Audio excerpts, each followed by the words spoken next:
কে সহায়তা করবেন যাতে আপনার ভাইদের বিচার হয়। বুঝাইতে পারছি আমি কিন্তু কোনো এই অযৌক্তিক অবাস্তব কথা বলি নাই। যাই হোক, আমার বক্তব্য শেষে আমি হুজুরকে দোয়া করতে বলবো। তার আগে আপনাদের কাছ থেকে আমি শুনতে চাই আপনাদের মনের ক্ষোভগুলা। কারণ ক্ষোভ যদি 1 মিনিট, এখানে একটা জিনিস আমি বলি, নেতা হওয়ার চেষ্টা করে কোনো লাভ নেই। অনেকে নেতা, এই মতো আসার সময় দেখতে একজন একটা ছবি, এরকম একটা প্ল্যাকার্ড নিয়ে ছবি তুলছে, অর্থাৎ সে এটা ফেসবুকে দিবে। আবার অনেকে এটা চেষ্টা করে। তো এই জন্য যারা বলতে পারবেন প্লিজ একটু বলেন, এখানে মাইক দেন। উত্তেজিত কথা বলবেন না, যাতে আমরা উত্তেজিত না হই। সালাম আলাইকুম স্যার। আজকে আমাদের যে মন মানসিকতার যে অবস্থা স্যার, এটা আপনি উপলব্ধি করতে পেরেছেন, আমাদের সাথে সহমর্মিতা প্রকাশ করেছেন, সেজন্য স্যার আপনাকে অসংখ্য ধন্যবাদ এবং আপনার প্রতি আমরা কৃতজ্ঞতা জ্ঞাপন করছি। স্যার, আসলে আমরা একটা যে 11 দফা দাবির জন্য আমরা পূরণের জন্য আন্দোলন করতেছি স্যার, যেটা আপনার কাছে আছে।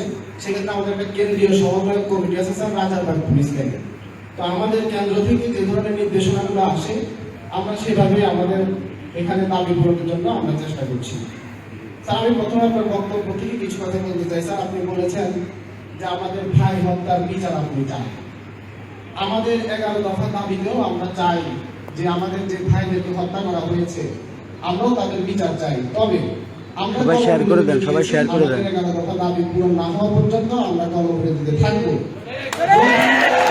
যদি স্যার আপনি সত্যি মন থেকে যদি আমাদের ভাইদের হত্যার বিচার চান, তাহলে সরকারকে বাধ্য করুন আমাদের 11 দফা দাবি মেনে নিতে।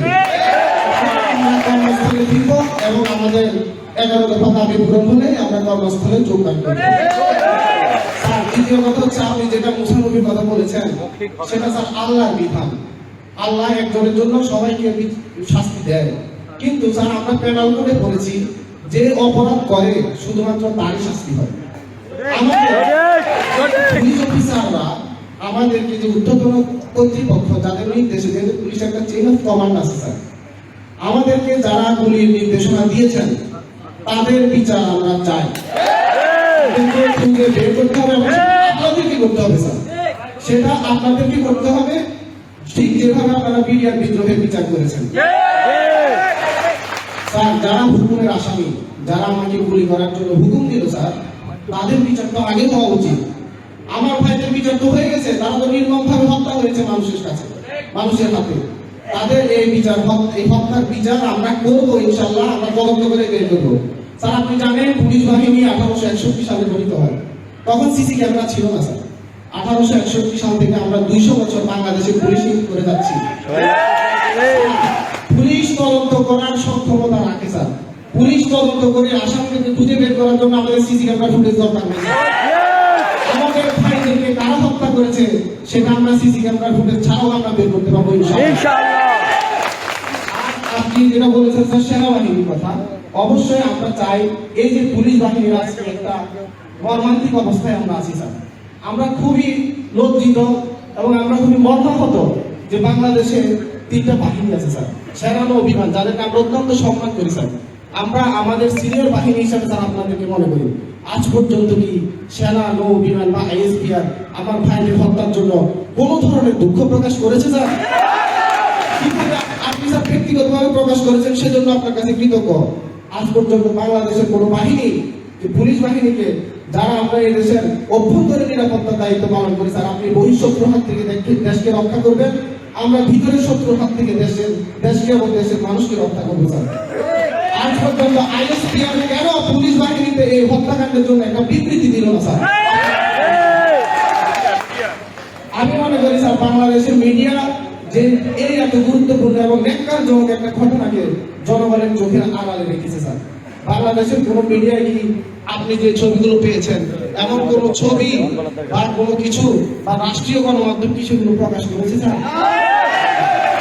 আমরা অনেক প্রশ্ন স্যার আমাদের মনে ঘোরাফেরা করতেছি স্যার। আমরা আজ পর্যন্ত কতজন লোক মারা গেছে, কতজন পুলিশ মারা গেছে, সেটা হিসাব আমরা পাইনি স্যার। বাংলাদেশের জাতীয় নিরাপত্তা গোয়েন্দা, বাংলাদেশের যে সবাই লাইভটা share করে দেন, লাইভটা share করে দেন। গোয়েন্দা সংস্থাগুলো আছে তারা CRP থেকে এতটাই কর্মবিরতি চলছে, ভেঙে ইনশাআল্লাহ পড়েছে চলবে। যে আমার পুলিশ ভাই কতজন মারা গেছে সে লাশের হিসাবও তাদের কাছে নাই। কেন আমরা করতে পারতেছি না কতজন মারা গেল? স্যার, মানুষের ভিতরে যেমন সে ৭১-এর পর থেকে পুলিশ বাহিনীকে রাজনৈতিকভাবে যেভাবে ব্যবহার করা হয়েছে, মানুষের ভিতরে ক্ষোভ আপনি বলেছেন যে আজকে জন্ম নেয়নি, আমাদের ভিতরে ক্ষোভ স্যার একদিনে জন্ম নেয়নি। আমরা আমাদের বাহিনীর ভিতরে যে বৈষম্যের মধ্যে আমরা আছি, যে বৈষম্যে আমরা নিপীড়িত, যে বৈষম্যে আমরা জর্জরিত, সেখান থেকে আমাদেরকে মুক্ত করার ব্যবস্থা করুন স্যার।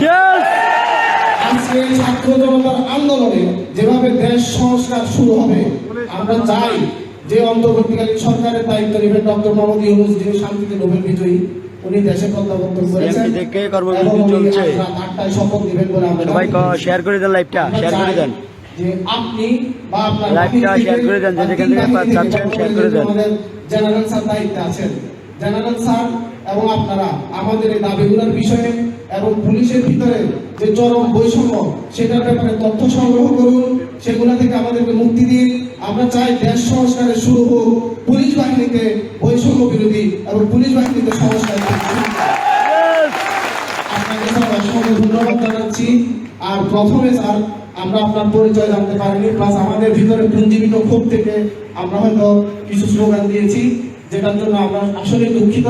এবং আমি চাই আপনি যেভাবে স্যার বক্তব্য দিয়েছেন, আপনার কথা শুনে আমরা প্রশান্তি পেয়েছি মনের মধ্যে, যে আশা আপনি জাগিয়েছেন। আশা করি আমার বক্তব্য থেকে যে দাবিগুলো আমরা তুলে ধরেছি এই বিষয়ে আপনি একটা যথাযথ ব্যবস্থা নেবেন এবং কর্তৃপক্ষের দৃষ্টি আকর্ষণ করবেন। আপনাদের আমাদের কর্মবিরতি চলবে যতক্ষণ পর্যন্ত 11 দফা দাবি পূরণ না হবে।